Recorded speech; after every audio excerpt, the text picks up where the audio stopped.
ASP ASP పైన రోహిత్ కుమార్ చౌదరి పైన ఆయన చేసిన వ్యాఖ్యల పైన మీరు ఏమి ఖండిస్తారు? మనకు నిన్న police commemoration day across the country October 21st observe చేయడం జరిగింది. సో పోలీస్ కమెమరేషన్ డే అంటే విధి నిర్వహణలో ప్రాణాలు కోల్పోయినటువంటి పోలీస్ వారి త్యాగాల్ని మనము స్మరించుకోవాలా. అండ్ వాళ్ళ ఫ్యామిలీస్కి మేము కూడా మీతో పాటు ఉంటామని ఒక ధైర్యం చెప్పే ప్రోగ్రామ్.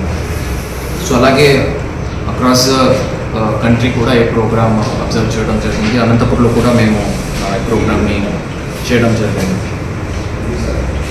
సో ఒక డిపార్ట్మెంట్ ప్రాణాలని పణంగా పెట్టి ఎప్పుడు కూడా ఒక చిన్న ట్రాఫిక్ నుంచి పట్టి ఒక మేజర్ కెలామిటీ వరకు ముందుండి ప్రాణాలని కూడా పణంగా పెట్టి పనిచేస్తారంటే అది పోలీస్ డిపార్ట్మెంట్. సో ఇట్లాంటి కమెమరేషన్ డే రోజున ఒక బెదిరింపు ధోరణులతో దూషించడంతో దుర్భాషలాడుతూ ఒక ఇండివిజువల్గా టార్గెట్ చేస్తూ ఒక నిజాయితీగా పనిచేస్తున్న ఒక ఆఫీసర్ గురించి మాట్లాడటం చాలా బాధాకరం. సో దీని గురించి మనము దీన్ని చట్టరీత్యంగా నేరం కూడా అండ్ దీని గురించి మనము చట్టరీత్యంగా చర్యలు కూడా తీసుకోవడం జరుగుతుంది. మనము ఒక కమెమరేషన్ డేలో లాస్ట్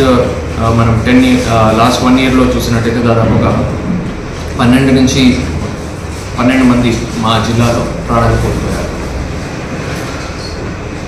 సో కమెమరేషన్ డే టైంలో మనకు కుదిరితే 2 మంచి మాటలు అండ్ మనం ఎలాగా పోలీస్ డిపార్ట్మెంట్ సేవలు ఎలాగా సొసైటీకి మంచి అవ్వడంలో బాగా చేయడంలో ఎలాగా వాళ్ళ రోల్ ఏముంది అండ్ వాళ్ళ త్యాగాలు ఏమి ఉన్నాయి దాని గురించి మాట్లాడాలి తప్ప ఇలాగా బెదిరింపుతో థ్రెటనింగ్ దీంతో అండ్ పర్సనల్ టార్గెటింగ్ చేయడం అనేది